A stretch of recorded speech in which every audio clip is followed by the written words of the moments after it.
আব্বা এটা সিরমু? হ্যাঁ এটা তো অনেক বড়, এরকম বড় বড় আছে হাসান। ওই পরিয়ানের পর আবার মাটিতে শোকা মাপ দিয়ে লইছি। হ্যাঁ কইছে রে থুয়ে দে সালাম। এই যে কাঁচামরিচ, কি খুদ্দে মরিচ নাকি?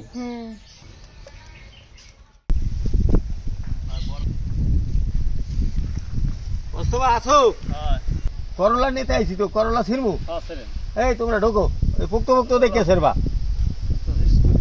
এই মোস্তফাও ছিটে দাও আমাকে। এই পুক্ত পুক্ত দেখে ছিটো, আমিও কিন্তু ঢুকছি। আর এই পুক্ত দেখে ছিটো সাবেক ক্যামেরাম্যান ভিডিওতে আসছো, ওই পুক্ত দেখে করলা ছিটো। খেতের মালিকে ছিটতে আছে মোস্তফা। মোস্তফা আব্বা এটা সিরমু? হ্যাঁ এটা তো অনেক বড়, এরকম বড় বড় আছে হাসান। পুক্ত পুক্ত দেখে বড় আছে। না না পক্ষিতে খাইছে এই যে মোস্তফার করলা খাত, এই খেতে দেখেন কি পরিমাণ করলা হয়েছে। আজকে আমি এই করলা নিয়ে ধুরা মাছ দিয়া ভাজবো। আব্বা তো হইবে? হইবে। ল ওই সাইডে ল, খাওয়াই ল। দেশি করলা, তরতাজা করলা, সেই একটা মজা। ওই পরিয়ানের পর আবার মাটিতে শোকা মাপ দিয়ে লইছি। মাপ দিয়ে লাইছো? ছড়া ছেলে। ও ছড়া ছেলে, তাই ঠিক আছে মাপো। না তুমি তো ভালো ফসল ফলাইছো। আমি এই কয়দিন ধরে আমু তোমার খেতে অন্য সময় পাই।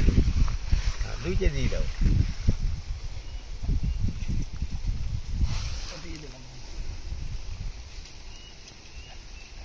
মস্ত ভাই এই দুইটা আবার গিফট দিয়েছে। 2 কেজির পরও 2 কেজিতে একটু বেশি দিয়েছে, আর এই দুইটাও গিফট দিয়েছে। দাম কত এখন? কত করিয়া দাম? তো 2 কেজি 200 টাকা। কত দিলে হইবে এইটা বলেন? 160 টাকা দেবে। 160 টাকা, তাহলে 80 টাকা করিয়া। তো 160 টাকা একটা ব্যয় মিলে না, 150 টাকা দেবো। ঠিক আছে দেন দর্শক, ওই 160 টাকা আমি আরো 10 টাকা কমাইলাম। এতে কি তো মোস্তফা তোমার ঠকাইবি নি আবার? না ঠক হইবে না, হাতের মাল। হ্যাঁ কইছে রে থুয়ে দে সালাম। মোস্তফা আবার 2টা ফ্রি হতেছে। আর মোস্তফা মুখো ভাই বেড়াদার না খুব ভালো পোলা। এদের না কি সুন্দর ওরা সবজি বাগান করছে, ওই সাইডে রেহা গাছ লাগাইছে, পরে ওরা ফুট দিছে, তরমুজ দিছে।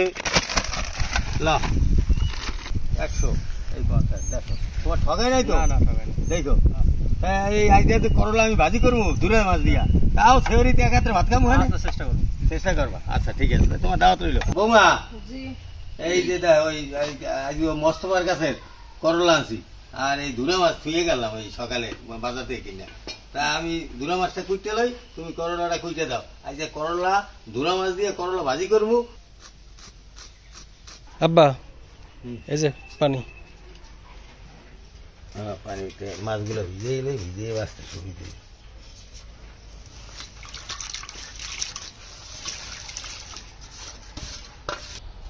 গাছ দিয়ে কয়টা কাঁচামরিচ নেন, ঘরে কাঁচামরিচ নেই।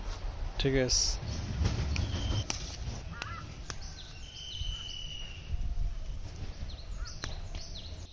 এই যে কাঁচামরিচ। এইটাই তো, এই যে এগুলো অনেক জাল। কি খুদ্দে মরিচ নাকি? হুম, তা জাল তো বেশি লাগবে। এইগুলোই ওই যে বেড়ার লাগবে। তাই খুঁজতে পারি তো ঝালবে মালা। ওই দিমু তো আবার অল্প।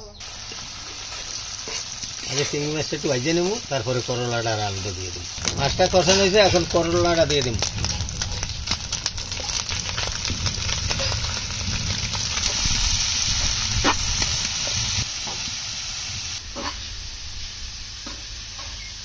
হলুদের গুঁড়া, লবণ,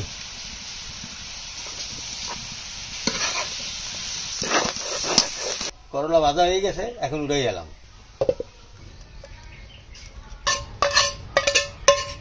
এখন তো খাইতে পারবো না, সেহরির সময় খামো। আমার জন্য দোয়া করেন, আমি আপনাদের জন্য দোয়া করি। আগামী দিন নতুন ভিডিওতে আপনাদের সাথে দেখা হবে।